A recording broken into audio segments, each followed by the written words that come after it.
One of my favorite things from Halloween are Halloween TV specials. I love Halloween specials. And I always loved watching TV whenever Halloween came around in general. Channels usually changed their programming and aired different unique bumpers that give that classic feeling of Halloween. And of course, I always got excited to see them air all the awesome Halloween specials. It's an awesome opportunity for TV shows to make an episode that feels different from their usual stories, and they allow writers to get more creative. Most holidays also get TV specials, but Halloween specials were always my favorite. One thing that I've wondered though is why are there so few Halloween episodes in superhero shows? There's a bunch of Christmas episodes, for example, but very few Halloween episodes. And this is something surprising to me, because superheroes and comic book characters are always some of the most popular Halloween costumes each year. It's common to see people dressing up as Batman, the Joker, or Spider-Man. Back in 2016, the most popular Halloween costume was actually Harley Quinn, and she's remained a popular costume since then. So Halloween seems like the perfect holiday for superheroes, despite there being so few superhero Halloween specials. But out of the few that there are, I wanted to talk about what is, in my opinion, the best Halloween special from a superhero show, and that would be an amazing episode from 2004's The Batman. For those of you who might not know, The Batman was an animated series developed by Warner Bros. Animation from 2004 until 2008, which focused on a Batman early in his career, showing the beginnings of Bruce and his villains, with a more action-heavy approach to the series. The anime-inspired fight choreographies and fluid dynamic animation are some of its best aspects. Hell, even the Penguin knew Kung Fu, which actually came from the comics, funny enough. And this focus on action was in large part due to the show being developed by the same producers who created Jackie Chan Adventures, another underrated action cartoon from the 2000s. Besides action and anime, The Batman also had some influences from the horror genre as well. While the show was definitely created for kids and young audiences, it was still written in a way that adults can also enjoy it, because it didn't shy away from adapting the darker aspects from the Batman mythos in an appropriate way for a cartoon, and it got legitimately disturbing and tragic at times, making for a series with a light yet dark vibe. Batman's usual villains were reinvented with twisted and edgier new looks. The show's dark color palette, music, and gothic aesthetic go a long way in establishing a tense and menacing tone. Even the constant use of Dutch angles and the very first theme song also help in giving the show a slight horror mood.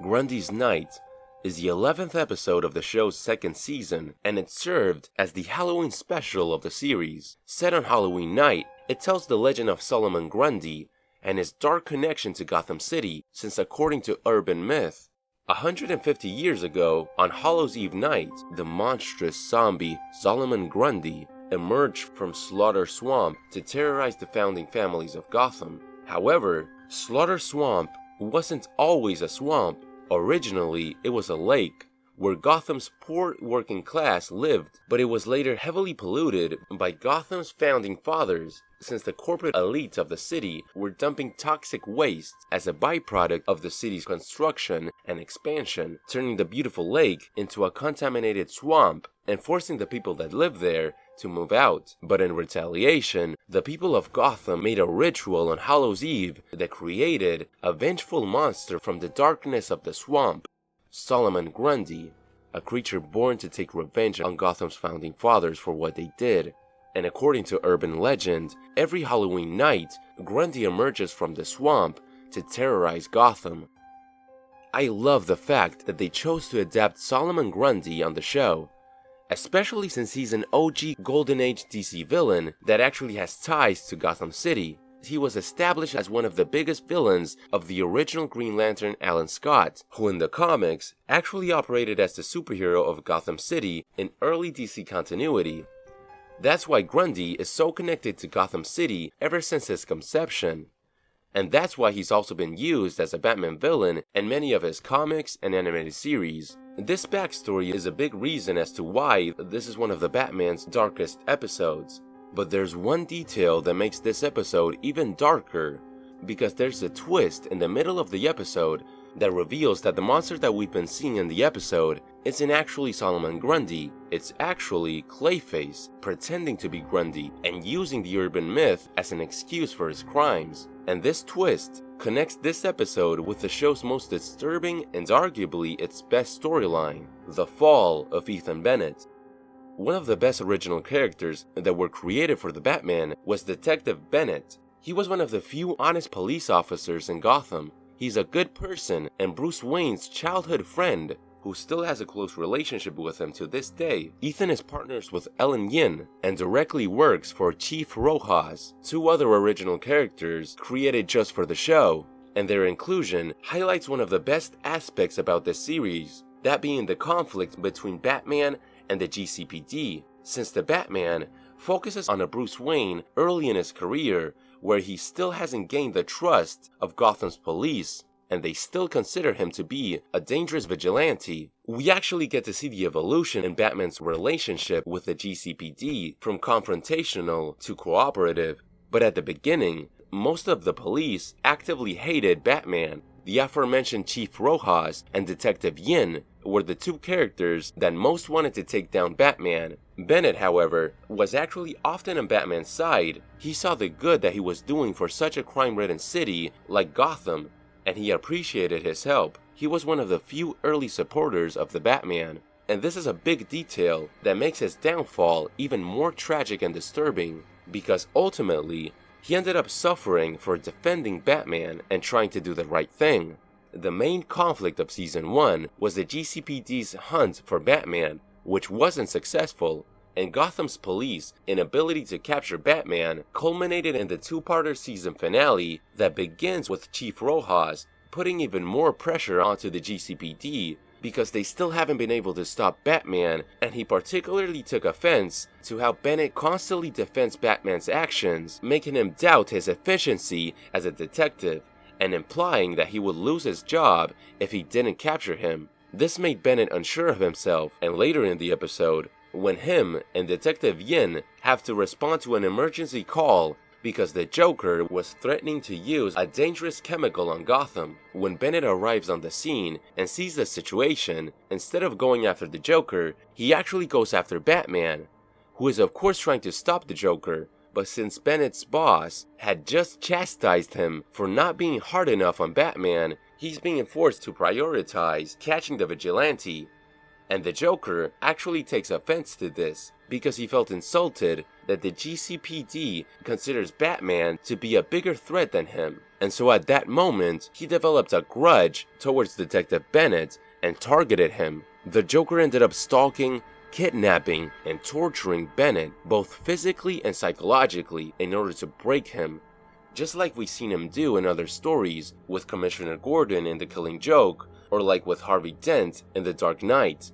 And in this TV show, the Joker broke Detective Bennett, and during a confrontation between Joker and Batman, when he was trying to save Bennett, led to a weapon containing the Joker's experimental chemical being hit and falling, which broke near Bennett and leading to him becoming someone else, something else. Even though he isn't any of the Clayfaces we've seen in the comics, he's a worthy character of having the mantle. There's always been a degree of tragedy and sadness in every incarnation of Clayface, and this character they meticulously created for the show certainly has that. If Ethan Bennett is anything, he's a tragic character, because the only thing that he did wrong was being a good, honest person. He was just trying to do his job and was able to see that Batman was a force of good in such a corrupted city, but he was pressured and attacked by his superiors because of this, leading him to prioritize Batman over the Joker, making himself a target, and getting tortured by the Joker.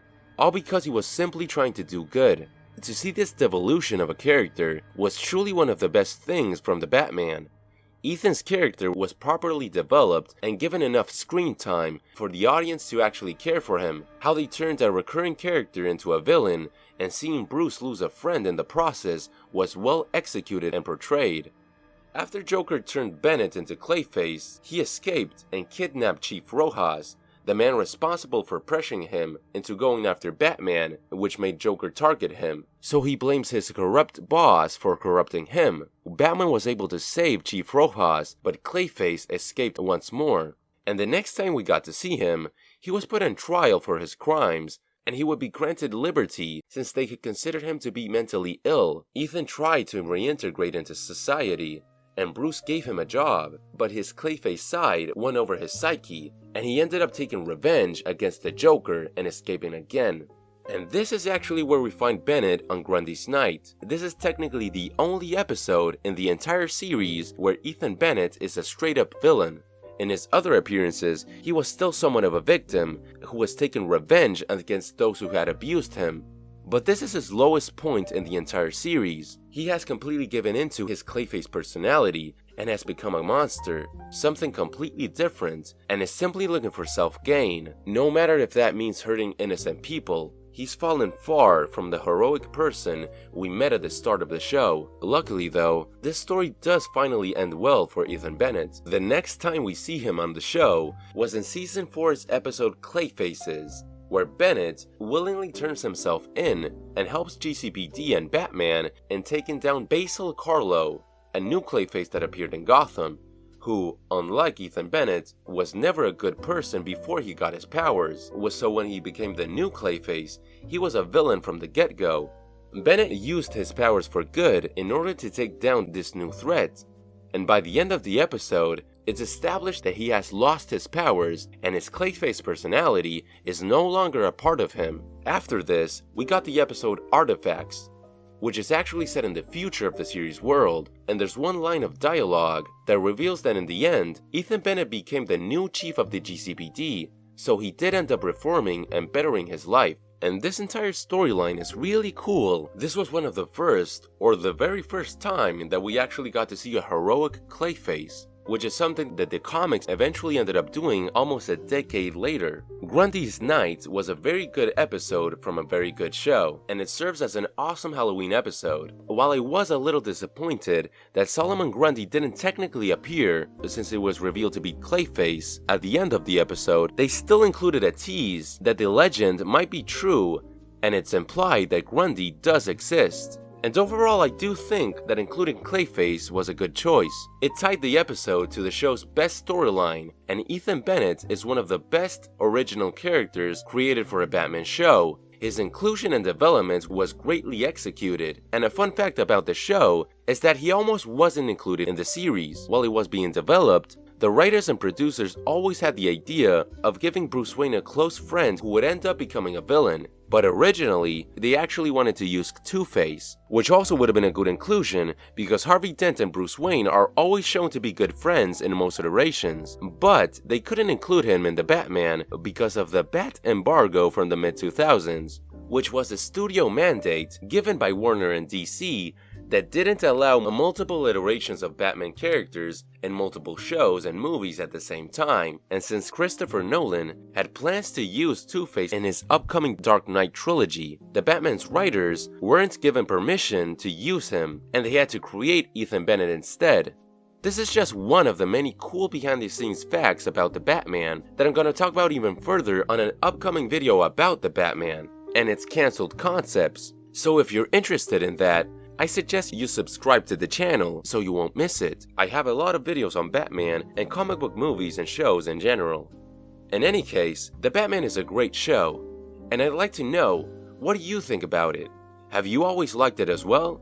What do you think about the Solomon Grundy episode, and also Ethan Bennett's storyline? Please share your thoughts in the comments below,